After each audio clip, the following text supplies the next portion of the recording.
Hello, my name is Misha Abkarian, and I'm Director of AJC Project Interchange. I'm delighted to welcome you to Israel on behalf of our entire organization. Israel is a tiny country, approximately 420 kilometers long and about 115 kilometers wide at its widest point. Mountains and plains, fertile land, and desert are often just minutes apart. Israel borders Lebanon and Syria in the northeast, the West Bank and Jordan in the east, and the Gaza Strip and Egypt in the south. To put the country's diminutive size into perspective, the width of the country from the Mediterranean Sea in the west to the Dead Sea in the east can be crossed by car in just 90 minutes. And furthermore, it's located in a very complex neighborhood. In this video, we will explore the geostrategic challenges on Israel's southern border with a special focus on Gaza Strip, which has been ruled by Hamas since 2007. We hope this session will answer some of your questions and look forward to delving more deeply into the important issues raised here in future briefings.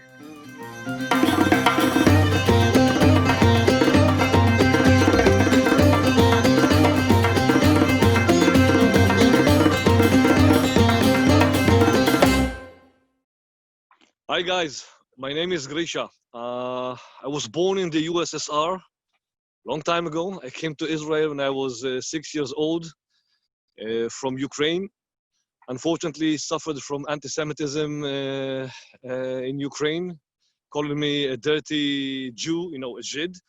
And then we came to Israel at 73 and we were moved to live in a small town, Netivot, a forgotten town in the middle of the desert. And there I had to deal with me being Russian and people telling me, go back to Russia because I was not accepted.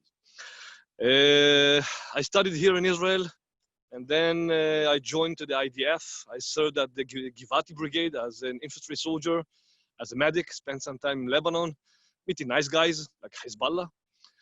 And as an officer, I started my career at a unit that's called COGAT, the Coordination of Government Activities in the Territories. And I served there for almost 27 years with an expertise of the Israeli-Palestinian relations. So actually, this is my expertise today, Gaza, West Bank, and what's in between. I'm a son of both parents, Holocaust survivors, and I'm the only IDF officer that was honored by a Palestinian family in Gaza, and there is a kid in Gaza that is right behind me here on the border that is called Grisha, that I used to visit almost once a year. So what can we do, or what we will be able to see here? As I said, my expertise is Gaza and the West Bank and what's in between. Behind me, this is the Gaza Strip, the border. I'm going to show it to you for a few seconds. We are actually on the border. This is the city of Gaza that you can see, and this is the border. And in Gaza, what we will talk about is actually the civilian security challenges in the Gaza Strip. What happened, or what is the reality in the Gaza Strip since June 2007, when Hamas conquered the Gaza Strip from the unity government? What is important to understand that the challenges are not only Hamas as a terror organization. The challenges are way much more complicated. Like, what about electricity? What about water? What about food? What will happen at the end of this year or next year when 2.1 million people in the Gaza Strip are about to be left without a drop of water? And I'm going to explain what is the reality that brought the Gaza Strip to this poor, unfortunate reality, that Hamas are actually challenged to deal with the coming crisis and not only with their ability as a sovereign entity in the Gaza Strip. Of course, we'll be able to talk about the West Bank also with Mahmoud Abbas, that's just this morning declared because of the Nakba Day. Nakba Day is the day that the Palestinians mark as the day of the establishment of the State of Israel. There is Nakba Day, there is Naksa Day. So Mahmoud Abbas said that the only victory will be when the Palestinian flag will be on Al-Aqsa, on the mosque. So we will talk about the security coordination, the civil coordination, the reality in the West Bank, what is the economical situation. By the way, how did Hamas and the PA deal with the COVID-19?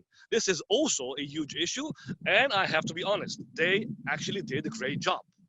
So I welcome you when you will be coming to Israel, or you will be with me on those virtual tours, and I will be happy to explain whatever is needed for you guys. Thank you very much. Right, hi, my name is David Benjamin, and my topic is Israel and international law. Now, if you look at any international law textbook, or you look at the agenda of any international organization, international body, whether it's an official interstatal body like the UN, or perhaps even the International Criminal Court, or whether it's an NGO, non-governmental, you'll find that Israel features prominently. Israel is a country with many, many international law issues on its plate. Not only that, also on the domestic scene, international law takes up a lot of our daily discussion, particularly in the legal sense. In our High Court, for example, which is known to have one of the lowest bars of justiciability in the world, which means just about any subject can be debated in the High Court. That includes military operations and foreign affairs issues. That means that international issues and international law get raised there quite often. In fact, statistically speaking, out of something like 2,500 petitions submitted to our High Court of Justice, the highest court in the land, which deals with constitutional and administrative law issues, the majority of those actually have an international law connection. So that's quite an incredible statistic. Another statistic that might interest you is that we lead the world in terms of number of soldiers per capita. Well, it's a secret statistic, but we pretty much do lead the world, almost at least. But we also lead the world in the number of lawyers per capita, by far, in fact.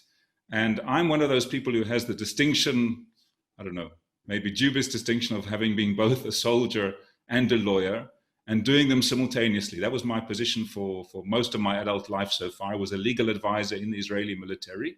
And since retiring about 11 years ago, I now do that in a private capacity. So I'm going to talk about those issues. And I think really to get a picture of Israel and an understanding of Israel, the international law issues are very, very much part of what you're going to want to hear. So I look forward to seeing you.